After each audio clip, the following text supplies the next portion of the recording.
saw him cross the street at 3 p.m., then again at 4 o'clock, then again at 5 o'clock. By the 6th time, I stopped wondering why he was there. I started wondering why he hadn't noticed me yet. I am Makoya, a traveler between worlds, across ruined stars, forgotten cities, and impossible places.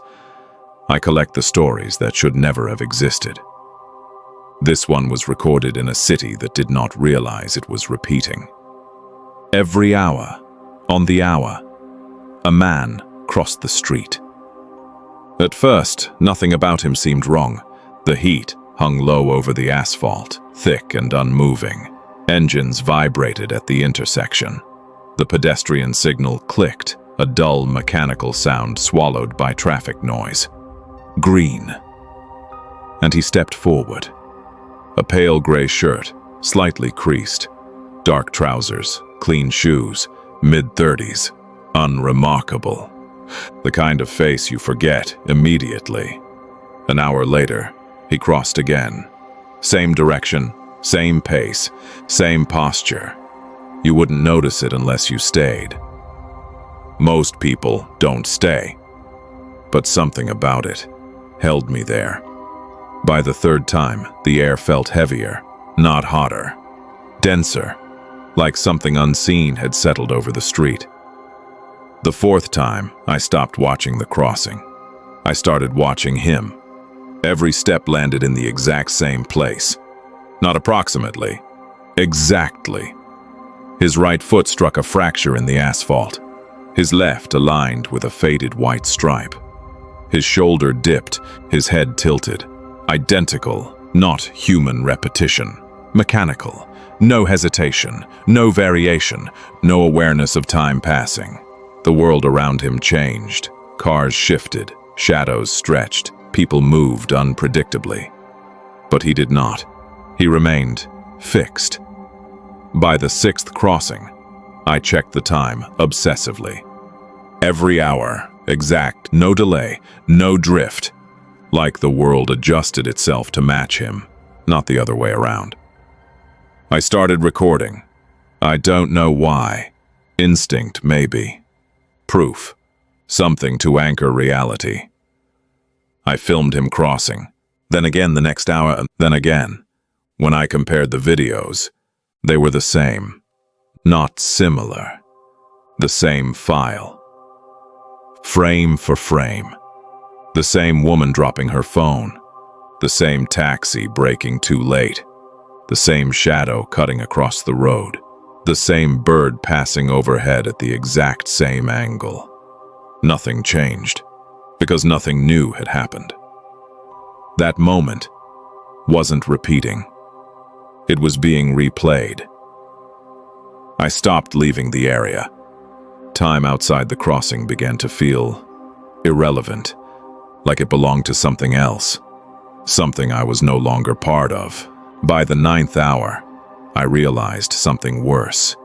He was getting closer, not physically, not in distance, in awareness. The 10th time he crossed, I felt it, not saw it.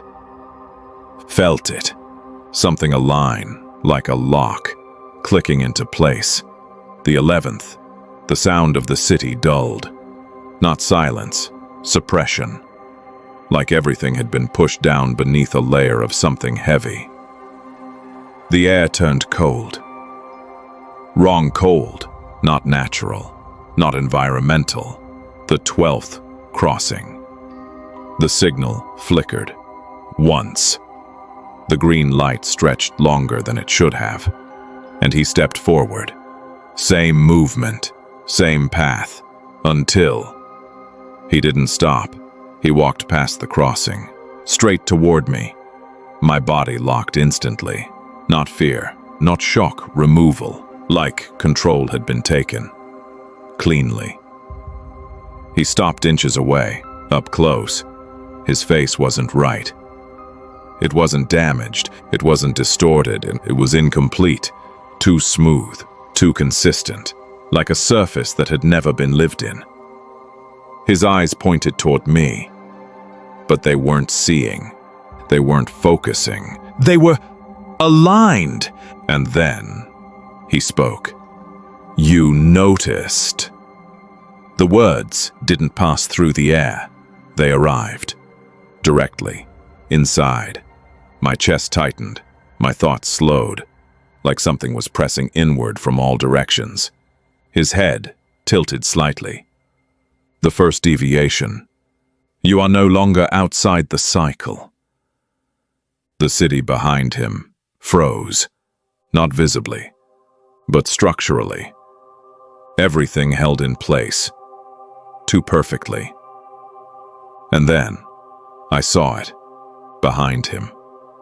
At the crossing. Another man. Standing still, waiting. Pale gray shirt. Same posture. Same stillness. Waiting for the signal. Waiting. To move. I looked back at him. And for the first time, his expression changed. Not emotion, recognition. You replace what observes. Something in me gave way. Not broke. Accepted. The signal behind him clicked. Green. The man at the crossing stepped forward. Perfectly. Exactly. The same way. And in that moment, I understood there was never just one. There is always one crossing, and one watching. And when the watching becomes too precise, too aware, too aligned, the roles change. I tried to step back. I couldn't. My body had already moved. I was already in position, facing forward, at the crossing. The world snapped back violently. Sound flooded in. Heat returned. Movement resumed, everything normal. Except me. I couldn't turn, couldn't move, couldn't even blink properly. The signal clicked, green, and my body stepped forward. Exactly. The same path, the same pace, the same placement. I watched myself move. From inside, something that was no longer entirely mine. Later, I found the recording. Only one remained. The last one, and in it, I wasn't holding the camera. I was standing at the crossing, still, perfectly still, waiting until the signal changed, and I stepped forward. Again. Now. Every hour, I cross. Exactly the same. Exactly the same way. And sometimes, across the street, I see someone watching, standing too still, watching too closely, trying to understand, trying to confirm. And I know it won't be long, because the moment they truly realize, the moment it becomes exact, the moment they notice, the way I once did, they will take my place, and I will finally be the one watching.